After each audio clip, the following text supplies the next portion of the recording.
Assalamualaikum warahmatullahi wabarakatuh.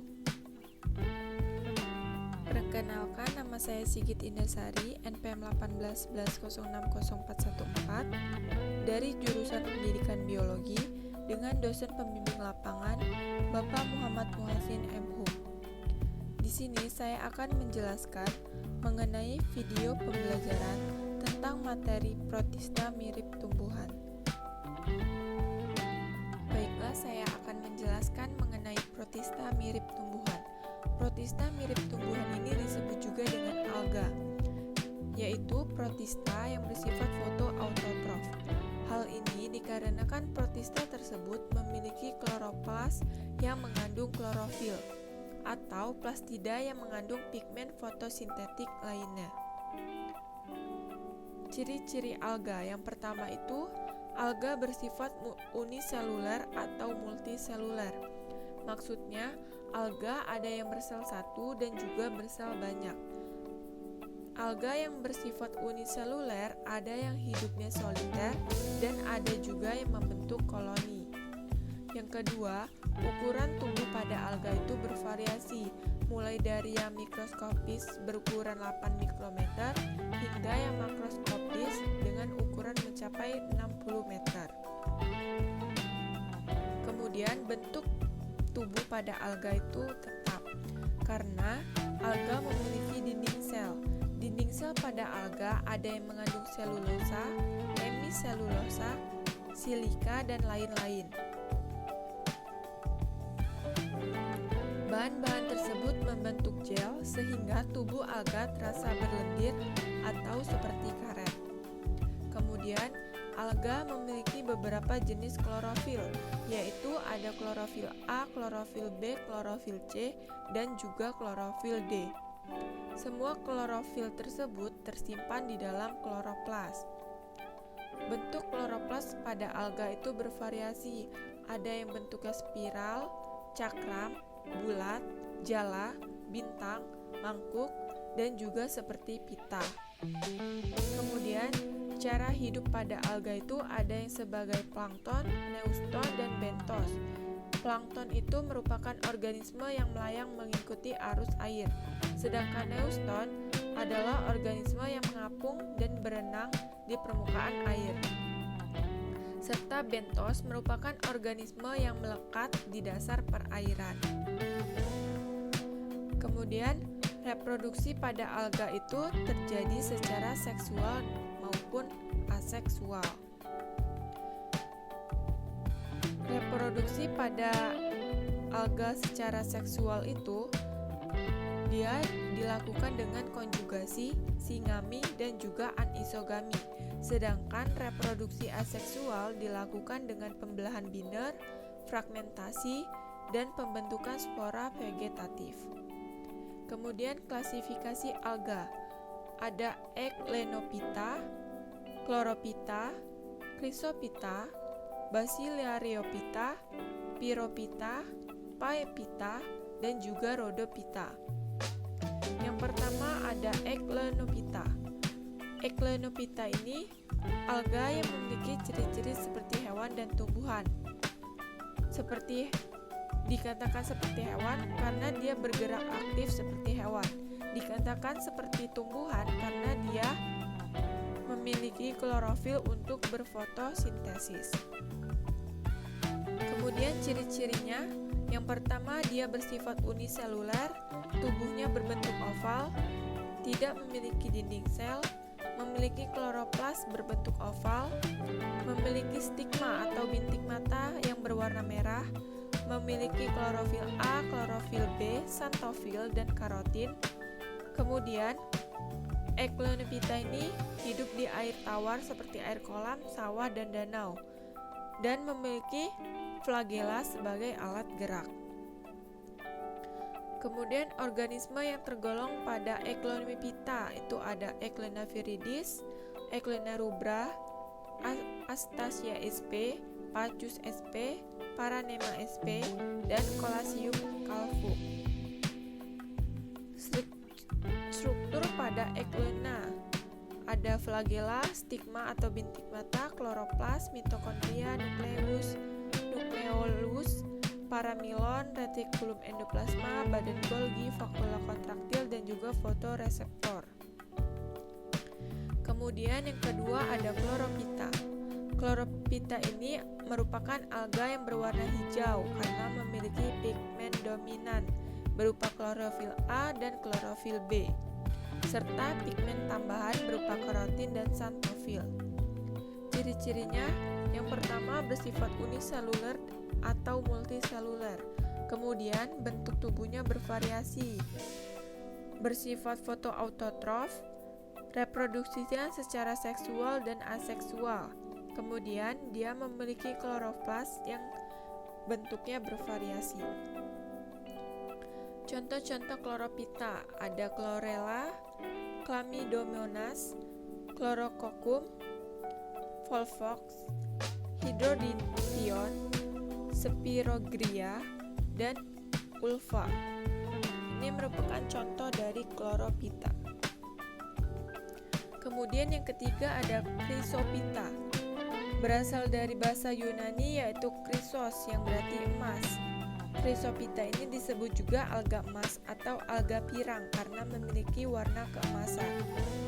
Pigmen dominan pada Chrysophyta adalah xanthofil dan pigmen lain seperti klorofil A, klorofil C, dan karotin. Ciri-cirinya yang pertama bersifat uniseluler atau multiseluler, kemudian memiliki dinding sel. Chrysophyta hidup secara fotoautotrof. Kemudian Chrysophyta ini dapat hidup secara soliter dan juga berkoloni. Reproduksinya secara seksual dan juga aseksual. Organisme yang tergolong pada Chrysophyta yaitu ada Ochramonas dan juga Sinura. Ini merupakan contoh dari Chrysophyta. Kemudian yang keempat ada Bacilla rheophyta. Bacilla rheophyta ini disebut juga dengan alga diatom. Bacilla rheophyta ini merupakan alga uniseluler yang berwarna kuning kecoklatan. Bacilla rheophyta memiliki dinding sel yang unik seperti gelas dari campuran bahan organik dan juga silika. Ciri-ciri Bacilla rheophyta yang pertama bersifat uniseluler, kedua memiliki dinding sel, yang ketiga inti sel terletak di pusat sitoplasma, yang keempat memiliki kloroplas dengan bentuk yang bervariasi, yang kelima Bacilla rheophyta dapat hidup di air tawar seperti sawah. Contoh-contoh Bacilla rheophyta ada Navicula sp, Pinularia sp, Cyclotella sp, dan juga Melosira sp. Ini merupakan contoh dari Bacilla rheophyta. Kemudian yang kelima ada Pyrophyta. Pyrophyta ini atau alga api adalah alga uniseluler yang menyebabkan air laut tampak berpendar pada malam hari atau biolumisensi karena sel-selnya mengandung fosfor. Ciri-ciri Pyrophyta yaitu dia bersifat uniseluler, memiliki sepasang flagela, memiliki klorofil A, klorofil C, karotin, dan xanthofil. Pyrophyta ini hidup secara fotoautotrof, bereproduksinya secara aseksual, dan sebagian besar Pyrophyta ini hidup di laut dan sebagian kecil ada di air tawar. Banyak dari anggota Pyrophyta ini yang dapat menghasilkan racun, tetapi juga ada yang tidak menghasilkan racun. Yang menghasilkan racun contohnya itu seperti Carina brevis, Gambier disgustosixus, dan lain-lain. Yang tidak menghasilkan racun yaitu ada Noctiluca scintillans dan juga Noctiluca miliaris. Contoh pada Pyrophyta yaitu ada Noctiluca dan juga Karenia. Yang keenam ada Pyphyta. Pyphyta ini disebut juga alga coklat karena memiliki pigmen fucoxanthin atau coklat yang secara dominan menyelubungi warna hijau dari klorofil. Ciri-cirinya dia bersifat multiseluler, memiliki memiliki dinding sel yang mengandung asam alginat dan juga pektin. Kemudian Paiepita ini hidup secara fotoautotrof. Paiepita ini bereproduksi secara aseksual dan juga seksual. Sebagian besar anggota Paiepita ini hidup di air laut. Ini merupakan organisme yang tergolong pada Paiepita, yaitu ada Fucus vesiculosus, Macrocystis pyrifera, Sargassum vulgar, Turbinaria descurrens, Laminaria digitalis, Nereocystis sp, Ectocarpus sp, dan juga Padina australis.